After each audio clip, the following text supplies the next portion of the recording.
नमस्कार दोस्तों, मेरा नाम कौशल है और आप देख रहे हैं आपका अपना पब्लिक डेटा एनालिस्ट। आज का विश्व दो पैंडेमिक से गुजर रहा है। आज मैं ये साबित कर दूंगा आपको कि आज हमारा जो विश्व है वो दो तरह के पैंडेमिक से गुजर रहा है। एक जो अमीरों के लिए बना हुआ है और दूसरा जो गरीबों के लिए बना हुआ है। कैसे, इसके ऊपर चर्चा करते हैं। तो आज मैं आपके लिए लेकर आया हूँ जॉन हॉपकिंस का एक ऐसा रिसर्च, एक ऐसा रिपोर्ट जो आपको ये सोचने के लिए मजबूर कर देगा कि क्या इस वायरस को पता है कि कौन अमीर है और कौन गरीब। क्या इस वायरस को ये पता है कि कौन उसे अफोर्ड कर सकता है और कौन नहीं। तो यह रिपोर्ट कुछ ऐसा ही रिपोर्ट है जिसमें गरीबों का पैंडेमिक अलग है और अमीरों का पैंडेमिक अलग है। तो चलिए इस चर्चा की शुरुआत करते हैं जॉन हॉपकिंस के इस रिपोर्ट से।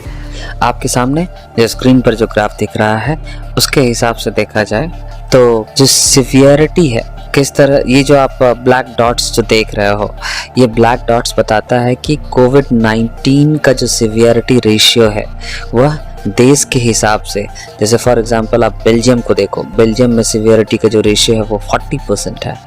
आप देखो स्पेन का जो सिवियरिटी रेशियो है वो करीबन 31-32% है। तो कहने का मतलब है ये जो ब्लैक डॉट्स जो धीरे धीरे नीचे जाते जा रहे हैं और उसी तरह कंट्री का आप देखो तो ये जो कंट्री है, आप शुरुआती कंट्रीज जितने भी देख रहे हो, Belgium, Spain, United Kingdom, Ireland, Sweden, ये सारे के सारे यूरोपियन कंट्रीज हैं जो कि काफ़ी रिच मानी जाती है। सो ये दीज आर रिच कंट्रीज। और जो बाद के जो कंट्रीज आपको जो दिख रहे हैं, जैसे सबसे लास्ट में आप देखो बेलारूस है, क्रोएशिया है, डिबाउती है, साइप्रस है, सर्बिया है, ये सारे के सारे जो हैं ये कंट्रीज़ गरीब कंट्रीज़ में, यानी कि जो पर कैपिटा इनकम है इन कंट्रीज़ का ये बहुत ही ज़्यादा कम है। और जो शुरुआती दौर के जो कंट्रीज़ हैं, बेल्जियम, स्पेन, यूके, आयरलैंड वगैरह जो हैं, इनके जो पर कैपिटा इनकम है वो बहुत हाई है। तो ये रिसर्च क्या बता रहा है कि जो सिवियरिटी है कोविड-19 का, ये बहुत ही ज़्यादा हाई था। कहाँ पर?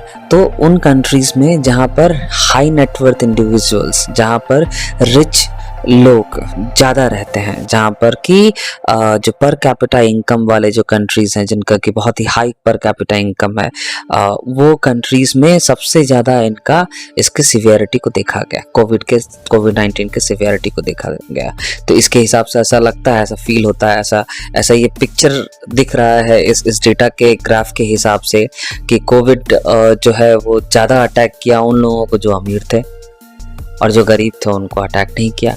तो आखिरकार रीज़न क्या हो सकता है कि अमीरों में ज़्यादा ये सिवियरिटी पाई गई और गरीबों में ये कम? तो उसके बाद में हम लोग बाद में चर्चा करेंगे। लेकिन अब आप इसी ग्राफ को देखो, ध्यान से देखो, तो आपको समझ में आएगा कि जो इन कंट्रीज़ में जो अब तक का जो टॉप कॉज होता था मोर्टालिटी का, यानी कि जो मृत्यु दर का जो टॉप कॉज, यानी सबसे बड़ा रीज़न हुआ करता था, ये तो जो डार्क शेड में आपको जो दिख रहा है, और फिर सेकंड कॉज और फिर थर्ड कॉज जो दिख रहा है, तो उसके हिसाब से आप देखोगे तो जो मृत्यु का जो सबसे बड़ा रीज़न हुआ करता था इन कंट्रीज़ में, उसमें अमीरों में जो मृत्यु दर थी, जो बड़े रीज़न का, सबसे बड़े वाले रीज़न का उनके कंट्रीज़ में, उनके देश में, जैसे कि स्पेन है या बेल्जियम है, ये यूरोपियन कंट्रीज़ जो हैं, शुरुआत की जो आपको यूरोपियन कंट्रीज़ जो दिख रहे हैं, Belgium, Spain, United Kingdom, Ireland, इन सब में जो मृत्यु दर सबसे टॉप का जो रीज़न हुआ करता था वो रीज़न घटते हुए दिख रहा है। और टॉप के रीज़न में अभी क्या आ गया? तो टॉप के रीज़न में अभी कोविड आ गया। लेकिन यहीं पर यदि आप गरीब देशों को देखें, जैसे बेलारूस है, क्रोएशिया है, इन सब को आप देख रहे हो, तो इससे क्या पता चलता है कि इनके जो टॉप रीजंस थे मृत्यु दर का, जो सबसे बड़ा कारण हुआ करता था मृत्यु दर का, हो सकता है हार्ट अटैक, कैंसर, जो भी हो, अलग अलग रीज़न हो, अलग अलग डिजीजेस हो या एक्सीडेंट हो, ये जो टॉप कॉजेज थे उनके देश में वो अब भी वही है। कहने का मतलब ये है कि कोविड से उनको ज़्यादा फर्क नहीं पड़ा। उनके जो प्राइमरी रीजंस हुआ करते थे मरने का या मृत्यु दर का, वो अब भी एज इट इज है, जो था पहले वो अब भी है।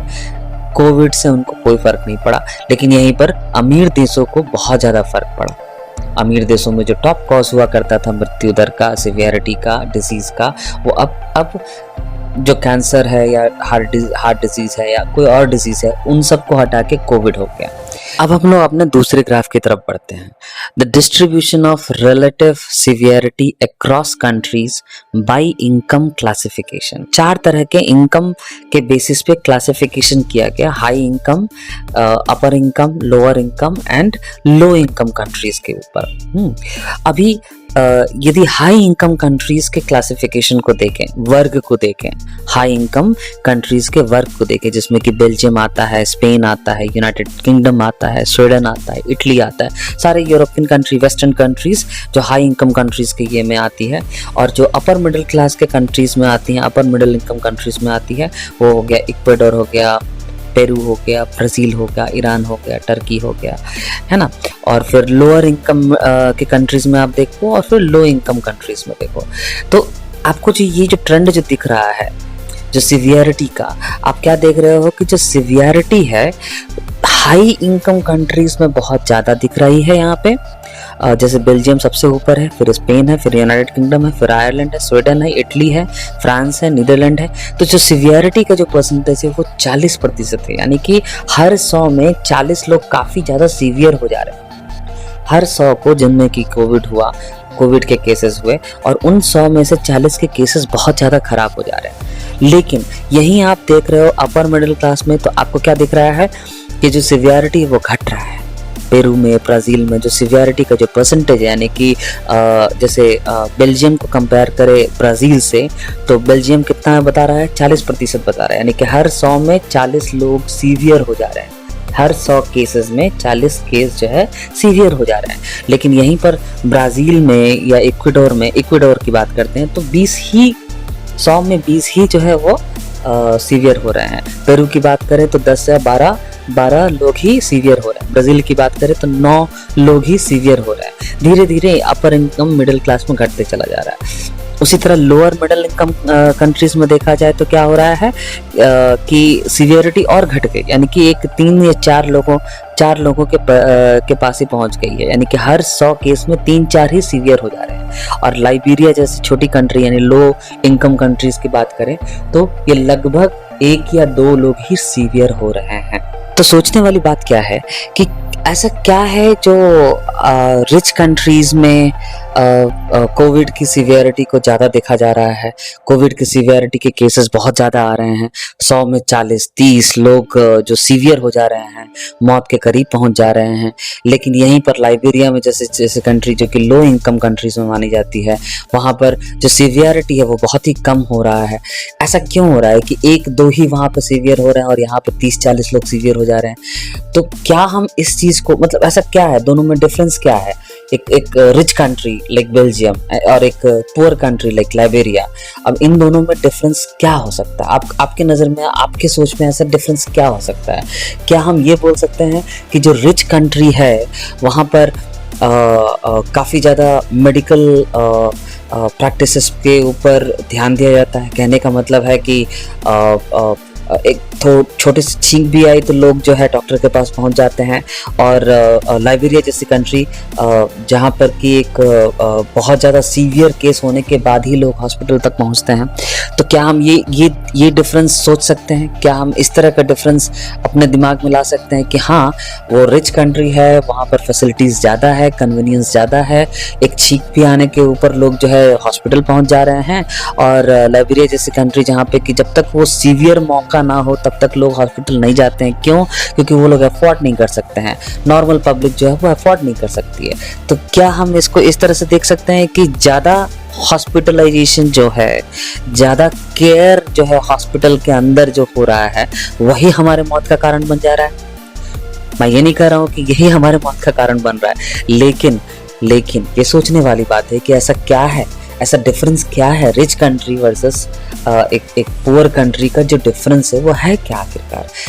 मुझे तो यही फील हो रहा है कि जो डिफरेंस है वो साफ साफ दिख रहा है कि वहाँ पर जो है एक छोटे से छोटे बीमारी के लिए भी आपको इंश्योरेंस है, छोटे से छोटे छींक के लिए भी आपको डॉक्टर के पास जाना पड़ता है, लेकिन यहाँ पर जो है बड़ी से बड़ी सीवियरिटी होने के बाद, ये छोटे कंट्रीज़ में या पुअर कंट्रीज़ में बड़े से बड़े डिजीज़ होने के बाद ही लोग हॉस्पिटल जाते हैं, अदरवाइज होम रेमेडीज से ही काम चला लेते हैं। तो क्या हम इसको इस तरह से समझ सकते हैं कि जो हॉस्पिटल्स ज़्यादा जाते हैं, जो ज़्यादा केयर खोज रहे हैं, एक्चुअली वही उनके मौत का कारण बन रहा है?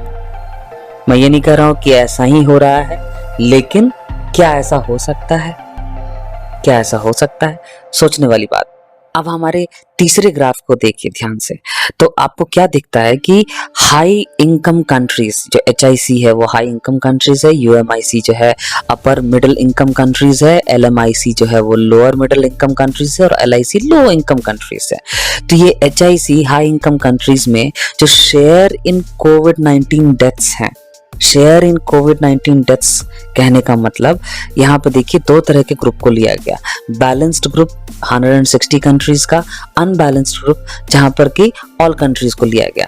अभी ध्यान से देखने वाली बात क्या है कि जो हाई इनकम कंट्रीज हैं वहाँ पर जो expected death from all causes हैं, यानी कि जो डेथ हो रही है वहाँ पे उनमें जो सारे कारणों को जोड़ लिया जाए, सभी तरह के कारण कोविड इंक्लूडिंग कोविड, तो 18% डेथ्स में जो 78% जो डेथ है उसका शेयर जो है वो कोविड की तरफ से हो रहा है।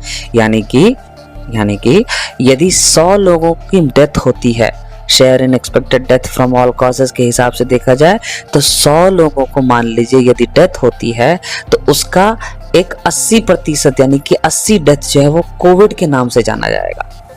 78.9 है, उसको एक राउंड फिगर 80 मान लेते हैं, तो 80 लोग जो है वो कोविड की तरफ से मरे हैं, यानी कि कोविड के वजह से मरे हैं। तो हाई इनकम कंट्रीज में यदि 18 तो इस डेटा के हिसाब से देखा जाए तो 18% जो सभी बीमारियों से मरे, उस 18 में जो 80 है यानी कि 16 या 15 या 16 के करीबन जो लोग मर रहे हैं वो कोविड के वजह से मरे हैं। ये 19 और 2020 या 21 का डेटा लेके जो रिसर्च किया गया, जो डेटा के हिसाब से बताया गया जा रहा है, उसके हिसाब से देखा जाए तो ये शेयर बनता है कोविड का, यानी कि कोविड के द्वारा जो मौतें हो रही है वो 80% हो रही है। कहाँ? तो केवल और केवल हाई इनकम कंट्रीज में, यानी कि रिच कंट्रीज में। ठीक है, लेकिन उनका जो शेयर इन पॉपुलेशन कितना है तो 15.7% का पॉपुलेशन है। बैलेंस्ड ग्रुप 160 कंट्रीज की बात कर रहे हैं, 15.7% का उनका पॉपुलेशन का शेयर है। उसी तरह आप नीचे जाते हो यानी कि अपर मिडिल इनकम क्लास में आप जाते हो तो 36% उनका शेयर पॉपुलेशन का है। पॉपुलेशन में उनका शेयर कितना है? 36% का है। पूरे वर्ल्ड के पॉपुलेशन की बात हो रही है तो 36% का पॉपुलेशन का शेयर है अपर मिडिल इनकम कंट्रीज का। अब उसमें यदि देखा जाए तो 34% जो टोटल, मतलब जो उनका जो कंट्रीब्यूशन है ऑल कॉजेस, मतलब सभी कॉज को लगा के जो डेथ हो रही है वो 34% का उनका डेथ्स है। और उस 34% में यानी सभी तरह के डेथ को मिला दिया जाए तो 34% में केवल और केवल 18% ही कोविड के नाम से डेथ हो रही है। कहने का ये मतलब है कि 36% जो उनका शेयर है पॉपुलेशन का, वर्ल्ड के पॉपुलेशन का अपर मिडिल इनकम कंट्रीज में, उसमें 34 उनका जो कंट्रीब्यूशन है टोटल डेथ्स का, अगेन अराउंड द वर्ल्ड, पूरे दुनिया भर में जो टोटल डेथ हो रही है उसमें उनका योगदान कितना है? 34.5%, यानी कि लगभग 35% का। और उस 35% का भी 18%, यानी कि यदि हम मान ले 100 लोग मर रहे हैं, 100 लोग मर रहे हैं सभी तरह के कॉजेज में अपर मिडिल इनकम कंट्रीज में, तो 100 में से 18% लोग जो हैं वो आपको मर रहे हैं कोविड की वजह से। कितना बड़ा डिफरेंस है देखिए हाई इनकम कंट्रीज और अपर मिडिल इनकम कंट्रीज से ही आपको पता लग जाता है कि जो हाई इनकम कंट्रीज में जो टोटल डेथ्स हो रही हैं उसमें 80% डेथ जो है वो कोविड के नाम का है, और जो अपर मिडिल इनकम कंट्रीज में जो डेथ्स हो रही हैं उसमें 18% ही कोविड के नाम का डेथ है, और लोअर मिडिल इनकम में तो और भी कम हो रहा है, यानी कि 3.1, केवल 3% ही कोविड के नाम का डेथ है। और सबसे ज्यादा जो गरीब कंट्रीज हैं जैसे इथियोपिया, अभी हमने देखा था इथियोपिया का केस, उसमें तो केवल और केवल 0.2%, लगभग ना के बराबर कोविड का डेथ है। तो कहने वाली बात क्या है, इसमें समझने वाली बात क्या है, ये डेटा देख के तो ऐसा ही फील हो रहा है और ऐसा ही लग रहा है कि ये कोरोना जो है ये जानता था कि रिच कौन है, यानी कि कौन जो है मुझे अफोर्ड कर सकता है और कौन मुझे अफोर्ड नहीं कर सकता है। इथियोपिया जैसी कंट्री जो है वो बहुत ही पुअर कंट्री है, वो उसको अफोर्ड नहीं कर सकती है, तो वहां पर वो नहीं जा रहा है, वहां पर वो उतना सिवियरिटी के साथ फैल नहीं रहा है, उतना सिवियरिटी के साथ लोगों को मार नहीं रहा है। लेकिन यहीं पर हाई इनकम नेटवर्थ वाले जो इंडिविजुअल्स हैं जो कि ज्यादा पाए जाते हैं वेस्टर्न कंट्रीज में, वहां पर 80% लोगों की जो मृत्यु हो रही है वो कोविड के नाम से हो रही है। तो क्या हम ये नहीं बोल सकते हैं कि हम लोग दो तरह के पैंडेमिक से गुजर रहे हैं? एक, जो रिच कंट्रीज के लिए जो पैंडेमिक है वो अलग है, जो अमीर कंट्रीज हैं उनका जो पैंडेमिक है वो अलग है, और जो गरीब कंट्री हैं उनका जो पैंडेमिक है वो अलग है। गरीब कंट्री का पैंडेमिक तो है ही नहीं, गरीब कंट्री के लिए पैंडेमिक का तो सवाल ही पैदा नहीं होता है। क्यों? क्योंकि केवल और केवल 0.2%, जो गरीब कंट्री है उसमें केवल और केवल 0.2%, यानी कि 100 में 100 छोड़िए, 1000 यदि है तो 1000 में केवल 2 व्यक्ति, 1000 मौतें हुई तो केवल और केवल 2 व्यक्ति, इसको इस तरह से समझते हैं, 1000 व्यक्ति की मौत होती है इथियोपिया जैसी गरीब कंट्री में, तो केवल और केवल 2 व्यक्ति ही कोविड के नाम से मरे हैं उसमें। लेकिन यहीं पर हाई इनकम कंट्रीज वाले जो कंट्री है, हाई इनकम वाले जो कंट्री है, रिच कंट्रीज हैं, वेस्टर्न कंट्रीज हैं, जैसे स्पेन है, बेल्जियम है, यूनाइटेड स्टेट्स हैं, इस तरह के कंट्रीज में 80% जो मौतें हुई हैं इस पूरे 1 साल 2 साल के ड्यूरेशन में, जब ये कोविड पूरा चारों तरफ पैंडेमिक के नाम पे फैला हुआ था, वहां पे 80% जो मौतें हुई है वो मौतें हुई है केवल और केवल कोविड के नाम पे। ऐसा नहीं लगता है कि क्या ये 2 तरह के पैंडेमिक्स हैं? एक जो गरीब कंट्रीज के लिए अलग है, गरीब देशों के लिए अलग पैंडेमिक दिख रहा है, और अमीर देशों के लिए अलग पैंडेमिक दिख रहा है। यदि हम लोगों को डेटा का और थोड़ा हम लोगों को इंडिविजुअल लेवल पे यदि हम लोगों को डेटा मिला होता तो हम लोगों को ये भी पता चलता, इंडिया जैसे देश में, यानी भारत जैसे देश में जो अफोर्ड कर सकते हैं वहां पे मृत्यु ज्यादा हुई है, और जो अफोर्ड नहीं कर सकते वहां मृत्यु हुई ही नहीं है। तो ऐसा है क्यों? ऐसा हो क्यों रहा है? ऐसा क्यों हो रहा है? क्या इस पर सोचने की बात नहीं है? क्या इस पर रिसर्च करने की बात नहीं है कि लोग जो है वो ज्यादा मर रहे हैं, जहाँ पर जो लोग रिच हैं वो ज्यादा मर रहे हैं, और जो रिच नहीं है, जो अफोर्ड नहीं कर पा रहे हैं, जो घर में ही अपने रेमेडीज के थ्रू अपने आप को ठीक कर रहे हैं, जिनके शरीर का इम्यूनिटी सिस्टम ही उनको ठीक कर रहा है, वो लोग ज्यादा कोविड से नहीं मर रहे हैं, उनके लिए ये पैंडेमिक नहीं है। लेकिन उनके लिए पैंडेमिक है जिनको जो अफोर्ड कर सकते हैं, जो हॉस्पिटल जा सकते हैं, जो डॉक्टरों के पीछे घूम सकते हैं। तो आपने देखा कि कैसे यह वायरस इतना तेज है, इतना इंटेलिजेंट है, उसका कॉन्शियसनेस इतना अच्छा है कि उसे पता है कि किधर जाना किधर नहीं जाना, कौन अमीर है कौन गरीब है, कहाँ पर उसकी सेवा ज़्यादा होगी कहाँ पर उसकी सेवा कम होगी, कहाँ पर उसे पूछा जाएगा कहाँ उसे नहीं पूछा जाएगा, ये इस वायरस को पता है। और ये इस वायरस को पता है और इसीलिए ये अमीरों की बस्ती में थोड़ा ज़्यादा जाता है। इस हिसाब से यदि समझा जाए तो हमारा दुनिया, हमारा जो विश्व है, ये सही में 2 तरह के पैंडेमिक से गुजर रहा है। एक जो अमीरों के लिए बना हुआ है और दूसरा जो गरीबों के लिए बना हुआ है। इसी के साथ में ये संवाद, इसी के साथ में ये चर्चा, ये विषय यहीं समाप्त करना चाहूँगा। यदि मेरा वीडियो आपको अच्छा लगता है तो ज़रूर से इस वीडियो को शेयर करें, सब्सक्राइब करें और लाइक का बटन दबाना ना भूलें। धन्यवाद।